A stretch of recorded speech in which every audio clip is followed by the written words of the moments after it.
तो कैसे हैं आप सभी। Welcome my YouTube channel exam ton. आज यूपीएससी का मेन पेपर हुआ है एसए का। तो इसी के बारे में आज डिस्कस करेंगे और समझने की कोशिश करेंगे कि कैसे हम क्वेश्चन को एनालाइज करके और कैसे हम क्वेश्चन का स्ट्रक्चर बना के उसको उसको अच्छे से एक फॉर्मेट में ला सकते हैं। तो इसी के बारे में आज डिस्कस करेंगे। सबसे पहले आप चैनल को सब्सक्राइब कर दें, लाइक कर दें, शेयर कर दें, क्योंकि नोटिफिकेशन होती रहेगी और आपको मिलती रहेगी।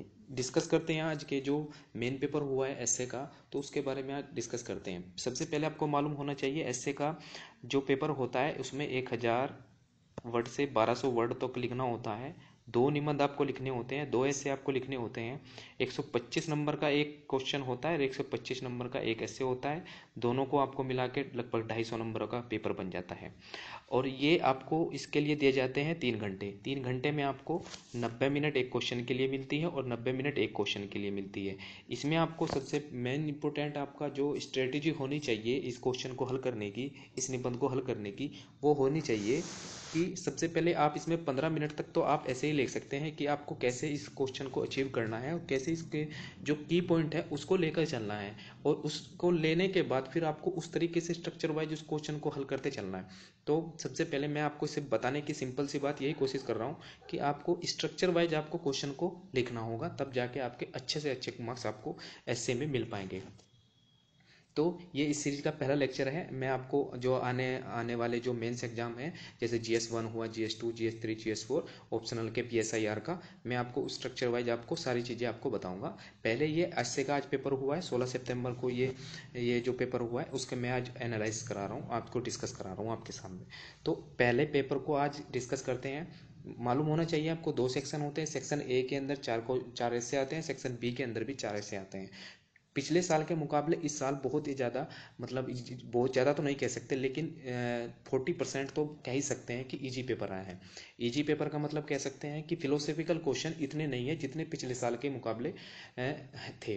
पिछले साल में लगभग टोटल के टोटल 8 ऐसे में से लगभग 7 ऐसे तो ऐसे थे कि जो फिलोसफिकल थे। इस बार तो सीधे सीधे क्वेश्चन को पुट किया गया है और आपके सामने रखा गया और आप इसको डिस्कस कर सकते हैं। सबसे पहले आप बात करते हैं सेक्शन ए की। सेक्शन ए के अंदर आप ये बातें मैंने आपको बता दी। 1000 से 1200 वर्ड आपको लिखने होंगे। 1200 वर्ड में 1000 1200 वर्ड में आपको 90 मिनट मिलती है। 90 मिनट में आपको 15 मिनट तो लगभग आपको सोचने में निकल जाते हैं, लेकिन फिर भी 1 घंटा आपके लिए बहुत होता है 1000 वर्ड आपको लिखने के लिए। पहले बात करते हैं, पहले जो ऐसा है ऐसे में forests are the best case study for economic excellence. आर्थिक समृद्धि हासिल करने के मामले में वन सर्वोत्तम प्रतिमान होते हैं। वनों का इसमें आपको की पॉइंट नजर आ रहा होगा। इसमें आयामों को आपको लिखना पड़ेगा कि जो आर्थिक समृद्धि हासिल करने के मामले में वन सर्वोत्तम प्रतिमान होते हैं। क्या आपको ऐसा लगता है कि क्या हमारे क्लाइमेट में कैसे कैसे हमारी इंपोर्टेंस होती है वनों के की हासिल करने के लिए, और वनों को जैसे जैसे डिफोरेस्टेशन होता है ऐसे ही हमारे क्लाइमेट पे भी असर पड़ता है। तो हमें आर्थिक समृद्धि को हासिल करने के लिए हमें वनों को साथ भी लेकर चलना है, ना ही हमारा क्लाइमेट डैमेज हो, हम अपनी आर्थिक समृद्धि भी करते रहें, हमारा देश आगे बढ़ता रहे, हमारे देश जो जो नए नए डेवलपमेंट है उनको हासिल करता रहे। ऐसे से सब, क्योंकि इसमें दो ही आपको की पॉइंट आपको देखने हैं कि वन का सर्वोत्तम प्रतिमान होते हैं और आर्थिक समृद्धि का हासिल करने के मामले में। अब अगर क्लाइमेट चेंज होता जाएगा, कहीं बाढ़ आ रही है, कहीं ऐसे जो फ्लड आ रहे हैं, कैसे कैसे कहीं ना कहीं ऐसे क्लाइमेट चेंज है, कहीं हीट वेव के कारण कई चीज़ें बढ़ रही हैं, तो ये कहीं ना कहीं हमारे जो क्लाइमेट चेंज को दर्शाते हैं। तो अगर हम वन को सर्वोत्तम लेके चलेंगे, वन का जो प्रतिमान है, वन की जो इम्पोर्टेंस है हमारे जीवन में, तो उनको लेकर चलेंगे तो हम अपने जीवन को सस्टेनेबल कर सकते हैं। सस्टेनेबल डेवलपमेंट गोल भारत के जो दुनिया के द्वारा लाए गए थे 2015 के अंदर, कि जो 17 सस्टेनेबल डेवलपमेंट गोल हैं उनको हम अगर सही तरीके से इम्प्लीमेंट करें तो हमारा जो देश है, हमारी जो समृद्धि, आर्थिक समृद्धि के विकास के लिए वो बहुत ज़्यादा अच्छी हो सकती है। तो ये बात इसमें इस हिस्से में आपको कोट करनी है कि कैसे भारत या फिर अन्य देश कैसे इस चीज़ को लेकर चल सकते हैं कि वनों का भी इम्पोर्टेंस बहुत ज़रूरी है। अगर क्लाइमेट नहीं होगा, हमारा जो क्लाइमेट, जो हमारी जलवायु है, अगर वो ही इतनी ज़्यादा अच्छी नहीं होगी या ख़राब होगी तो हम कैसे सर्वाइव कर पाएंगे, कैसे हमारा जीवन आगे व्यतीत होगा। तो ये सब बातें इसमें अगर कोट करेंगे, आपका जो ऐसे है वो अच्छे से आप लिख पाएंगे। अब दूसरे हिस्से की बात करते हैं। कवि संसार के अनाधिकृत रूप के मान्य विधायक होते हैं। अब इसमें दो आपको की पॉइंट नजर आ रहे हैं, कवि और अनाधिकृत रूप से मान्य विधायक। कवि के बारे में बात करनी है हमें, और हमें बात करनी है अनाधिकृत रूप से मान्य विधायक। अब कवि की क्या इंपॉर्टेंट होती है, कवि को क्या क्या कह सकते हैं। कवि एक साहित्यकार होते हैं। कवि क्या होता है कि अपने जो बातें होती हैं, जो बातें छिपी हुई होती हैं, उनको बाहर लाने का कार्य कवि के द्वारा किया जाता है। जैसे अगर कोई चीज़ ऐसी होती है कि जो दुनिया से छिपी हुई है, जैसे क्लाइमेट के बारे में आप सोच सकते हैं। जैसे किसी समाज के अंदर ऐसे अत्याचार हो रहे हैं कि वो समाज इतना ज़्यादा जब प्रोग्रेस नहीं कर पा रहा है, और कैसे कैसे भारत में जैसे जो रेप पीड़िता होती है उनको उजागर करने का कवि के द्वारा बहुत ज़्यादा इम्पोर्टेंट लाया जाता है। हमारे जो प्रेस होते हैं, हमारे जो न्यूज़पेपर होते हैं, उनके द्वारा भी ये चीज़ें सामने रखी जाती है दुनिया के, और उनको अच्छे से, बहुत अच्छे से उनको उनको जो ट्रीटमेंट दिया जाता है। अब मेन इंपॉर्टेंट आपको की वर्ड आपको ध्यान होना होगा कि कवि और अनाधिकृत मान्य विधायक। अननॉलेज legislature of the world, poet are the अननॉलेज legislature of the world. ये सब बातें आपको एक की पॉइंट लेके चलना है, और आपको उसी के बेस पर आपको आपका एस्से का जो आंसर होगा वो आराम से मिल जाएगा। तो मैंने आपको जो बात बताई है।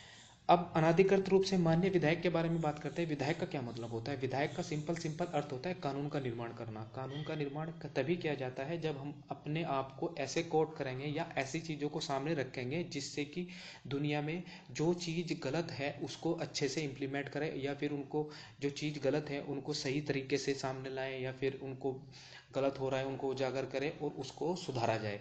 ये सब बातें आपको मालूम होनी चाहिए। सुधारने का क्या मतलब, ये पोइट के ही कार्य किए जाते हैं।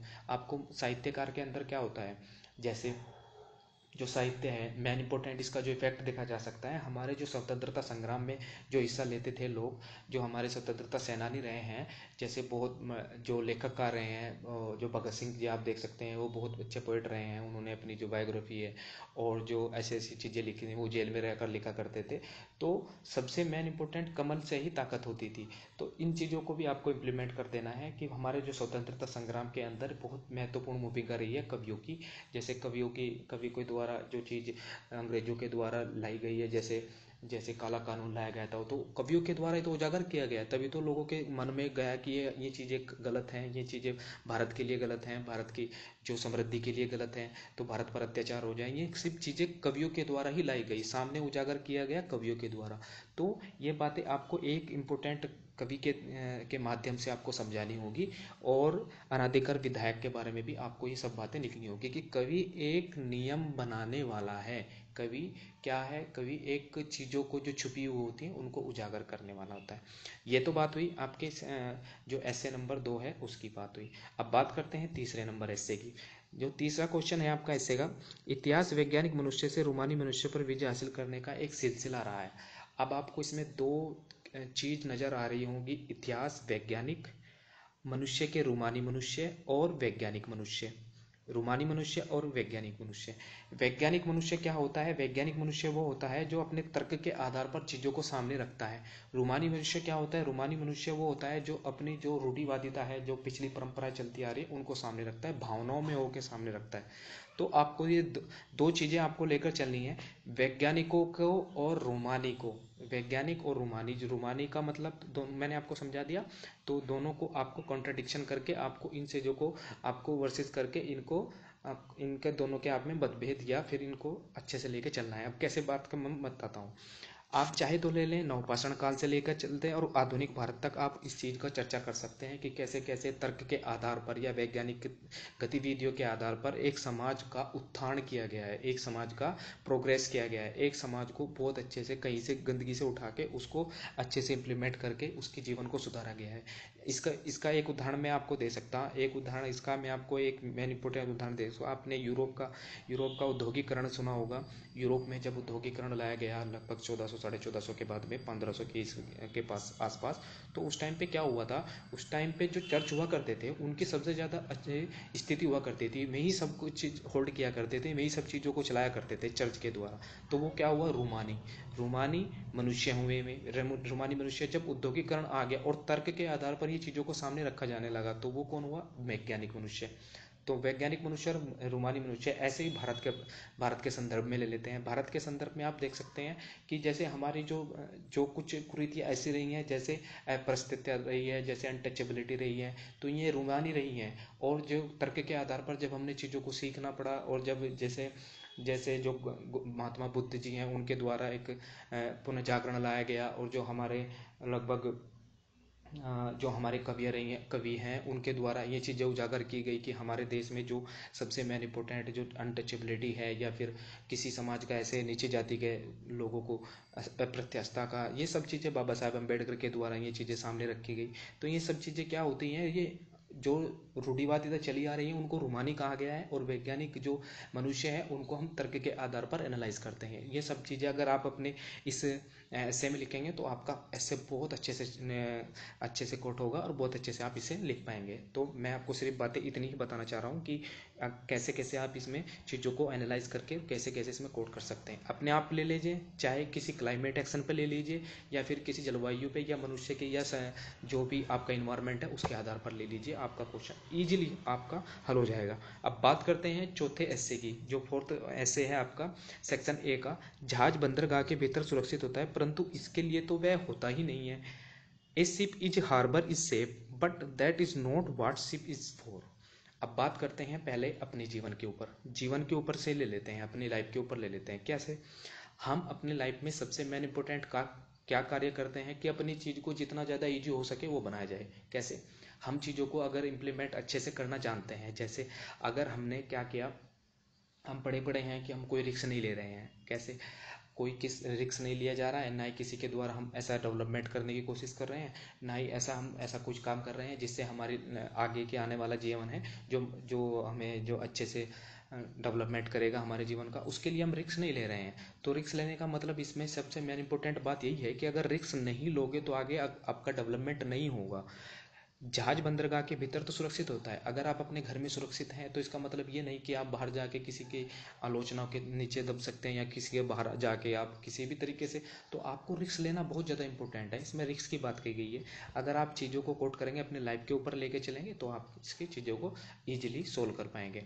अब रिस्क का क्या मतलब होता है, आप क्लाइमेट के ऊपर ले लेते हैं। क्लाइमेट के ऊपर क्या लेते हैं, अगर हम अपने क्लाइमेट को सेव नहीं करेंगे तो इसके बेहतर या बहुत ख़राब परिणाम हमें भुगतने होंगे। ये सब बातें आपको इसमें अगर कोट करेंगे तो आपका ईजिली आपका जो ऐसे है वो आपका सोल्व हो जाएगा। तो अगर आप चाहे तो इसे अपनी पर्सनल लाइफ से ले सकते हैं, जैसे लाइफ होती है, जैसे अगर हम लाइफ में रिस्क लेंगे, रिस्क लेना सबसे मेन इंपॉर्टेंट की हो जाता है इस चीज़ के लिए। और क्लाइमेट के लिए भी अगर हम क्लाइमेट को अगर हम सेव नहीं करेंगे, या क्लाइमेट की जितनी भी जैसे गतिविधियां हो रही हैं उनको सेव नहीं करेंगे, तो हमारे आने वाले भविष्य के लिए वो बहुत ज़्यादा हानिकारक हो सकता है। अब बात करते हैं सेक्शन बी की। अब सेक्शन बी में जो मेन इंपॉर्टेंट बात कही गई है, सेक्शन बी में आपको पता होगा 4 क्वेश्चन आते हैं। 4 क्वेश्चन में आपको ये देख सकते हैं 4 क्वेश्चन क्या होगा। पहला जो फिफ्थ जो इसमें सेक्शन बी के अंदर इसका जो फिफ्थ नंबर है इसका निबंध का, इसमें बात करते हैं छप्पर मरम्मत करने का समय तभी होता है जब धूप खिली हुई हो। The time to repair the roof is when the sun is shining. अब इसमें जो फिलोसफिकल क्वेश्चन मैं आपको बता रहा हूँ, ये फिलोसफिकल क्वेश्चन है। फिलोसफिकल क्वेश्चन आपको जितना ज़्यादा अच्छे से आप किसी भी तरीके से ले सकते हैं।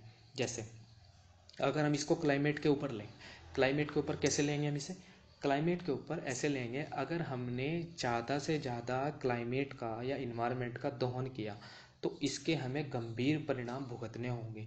समय रहते हमें इसको नहीं हमने सुधारा, या फिर हमने जो डेवलपमेंट गोल किए हैं इनको इम्प्लीमेंट अच्छे से नहीं करा, तो इसके हमें बहुत गंभीर परिणाम भुगतने पड़ सकते हैं।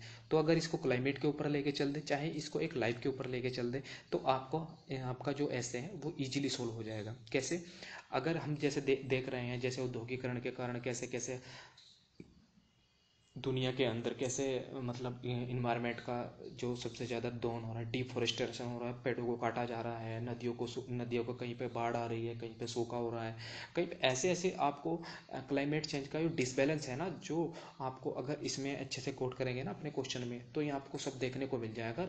बहुत ज़्यादा लिखा जा सकता है क्लाइमेट चेंज के ऊपर, या क्लाइमेट चेंज के ऊपर जितना ज़्यादा आप लिखोगे ना उतना ही कम लगता है। तो ये सब बातें अगर आप इसमें लिख सकते हैं। आप पहले इसका क्वेश्चन को पढ़िए कि छप्पर मरम्मत करने का समय तभी होता है जब धूप खिली हुई हो। आपको ये सब चीज़ें आप इसमें फिलोसफिकल लग रही है, आपको ऐसा है कि अगर आप इस चीज़ों को नहीं सुधारा तो आपको आने वाला जो भविष्य होगा वो आपका परिणाम गलत हो सकता है। तो ये जो गलत चीज़ों को सुधारने का ही ये इसमें चीज़ों के संदर्भ में बता रहा है। अब बात करते हैं जो छठा क्वेश्चन है, इसमें छठा जो ऐसे है उसकी बात करते हैं। आप उसी नदी में दोबारा नहीं उतर सकते। आप उसी नदी में दोबारा नहीं उतर सकते। You can not step twice in the same river. इसका जो मतलब जो सीधा सीधा मैं निकाल सकता हूँ, इसका जो सीधा सीधा मतलब हो सकता है, आपने जो गलती की है वो आप दोबारा नहीं कर सकते। उसका क्या होगा अगर आप बार बार गलती किए जा रहे हैं। जैसे अगर जी आपको यूपीएससी का पेपर एग्जाम कंडक्ट करना है, आप फर्स्ट अटैम्प्ट है, सेकंड अटैम्प्ट दे रहे हैं, थर्ड अटैम्प्ट दे रहे हैं, लेकिन आप वही गलती बार बार कर रहे हैं, उस गलती को आप सुधार नहीं रहे हैं, तो आपका यही जो इसमें कहा गया है, इसमें जो 6 क्वेश्चन में कहा गया है कि आप उसी नदी में दोबारा नहीं उतर सकते। आप उस गलती को दोबारा नहीं दोहरा सकते। अगर आपको अपना लाइफ में जो आपको अचीवमेंट रखा है आपने, अगर उसको आपको अचीव करना है, अगर नहीं तो आपको वो गलती दोबारा नहीं करनी है। तो ये बात इसमें कही गई। कितने भी बना बना के लिख सकते हैं। जैसे भारत के पर्सपेक्टिव में लेकर भारत के इतिहास के बारे में लिख सकते हैं आप कि भारत के अंदर कैसे कैसे भारत के अंदर सांप्रदायिकता सबसे ज़्यादा फैली हुई। सांप्रदायिकता को दिखा सकते हैं। सांप्रदायिकता के कारण भारत के 2 टुकड़े हो गए, भारत और पाकिस्तान के टुकड़े हो गए। सांप्रदायिकता के कारण कि आज हमारा जो देश है, हमारा तो देश है, कहीं ना कहीं ऐसी ऐसी चीज़ों के, ऐसे ऐसे समाजों के अंदर थोड़ी थोड़ी चीज़ें कहीं ना कहीं पनपती रहती हैं। तो ये सब बातें आपको सीखनी होगी। भारत के इतिहास से हम सीखते आ रहे हैं। तो हमने क्या, इसने क्या कहा है कि हमने गलतियों से हमें सीखना होगा। हमने जो गलती की है उसको अगर हम सुधारेंगे तभी हम आगे के बढ़ने के लिए हम काबिल होंगे। उसको सुधारने के मकसद से हम आगे अपने आप को डेवलप कर पाएंगे। ये तो ही बात आपके 6 क्वेश्चन की, सेक्शन बी के 6 क्वेश्चन की। अब बात करते हैं क्वेश्चन नंबर 7 की। हर असमंजस के लिए मुस्कुराहट ही चुनिंदा साधन है। A smile is a chosen vehicle for the all ambiguities. अब बात करते हैं इसके जो 7 क्वेश्चन है, 7 ऐसे की। इसमें क्या बात कही गई है, इसमें मुस्कुराहट को लेकर आपको 2 क्वेश्चन, आपको इसमें 2 पैरामीटर आपको दिखाई दे रहे होंगे। A smile is chosen vehicle for the ambiguous, चुनिंदा साधन है किसका, मुस्कुराहट का। असमंजस के लिए, जो असमंजस है मतलब जो ऐसा नहीं है कि वो असमंजस सही तरीके से अपनी बातों को कोट नहीं कर पा रहा है, सही तरीके से अपनी अपनी चीज़ों को सामने नहीं रख पा रहा है, तो वो इस चीज़ों के लिए असमंजस है। और उसके लिए वह मुस्कुराहट के लिए साधन भी हो सकता है कि अगर हमने जो चीज़ें गलती की हैं तो क्या उसको सुधार सकते हैं। हाँ, सुधार भी सकते हैं। जो हमने गलती की उनको सुधार सकते हैं। तो ये बात हुई 7 क्वेश्चन की। अब बात करते हैं आपका जो लास्ट का को जो ऐसे है उसकी बात करते हैं। केवल इसलिए कि आपके पास विकल्प है, इसका यह अर्थ कदापि नहीं कि उनमें से किसी भी एक का ठीक होना ही होगा। Justice because you have a choice, it does not mean that any of them has to be right. इसमें जो 8वां क्वेश्चन आपको, 8वां ऐसे जो दिया गया है, इसमें जो आप विकल्प को देख सकते हैं, सबसे पहले इंपॉर्टेंट आपको इसको की पॉइंट को पकड़ना होगा। की पॉइंट को पढ़ के आपको आपका क्वेश्चन, आपका जो ऐसे है वो हल होता चला जाएगा। कैसे? केवल इसलिए कि आपके पास विकल्प है, इसका यह अर्थ कदापि नहीं कि उनमें से किसी का भी ठीक होना ही होगा। आपके पास हजारों विकल्प हैं कि आपको यूपीएससी की तैयारी करनी है, स्टेट पीसीएस की, या फिर किसी भी अदर एग्जाम की तैयारी करनी है, आपके पास हजारों क्वेश्चन है। तो ऐसा नहीं है कि वो आपके लिए सारे के सारे बेनिफिशियल है।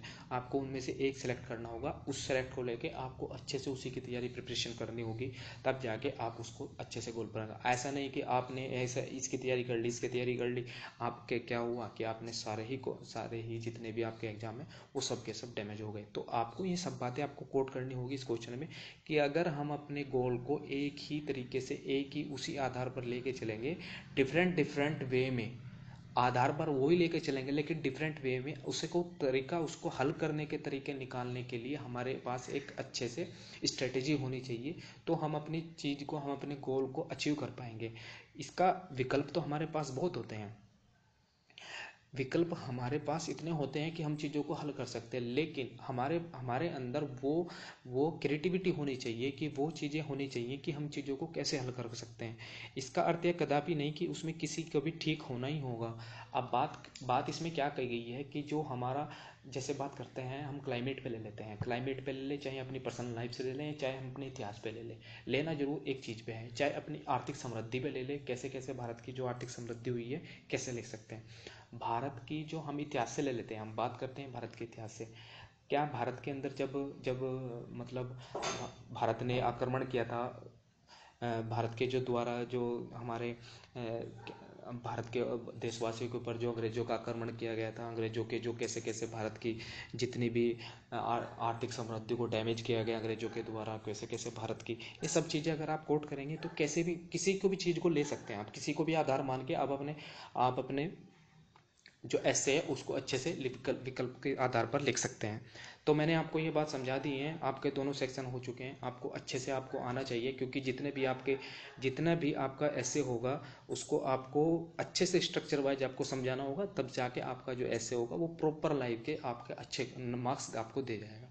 आशा करता हूँ आपको ये लेक्चर आपको समझ में आया होगा, और जितने भी मैंने आपको ऐसे समझाए हैं उनमें थोड़ा बहुत भी समझ आया, तो इसलिए आपको शेयर करना होगा लेक्चर को और लाइक करना होगा। जितने भी नोटिफिकेशन मिलते रहे आपको उसको भी आने वाले जितने भी जो होते हैं तो आपको बेल आइकन को भी दबाना होगा। Thank you all of you. मिलते हैं अगली वीडियो में। कल मैं आपको इसके लिए प्रिपेयर कराऊंगा पेपर सेकंड के लिए। Thank you all of you.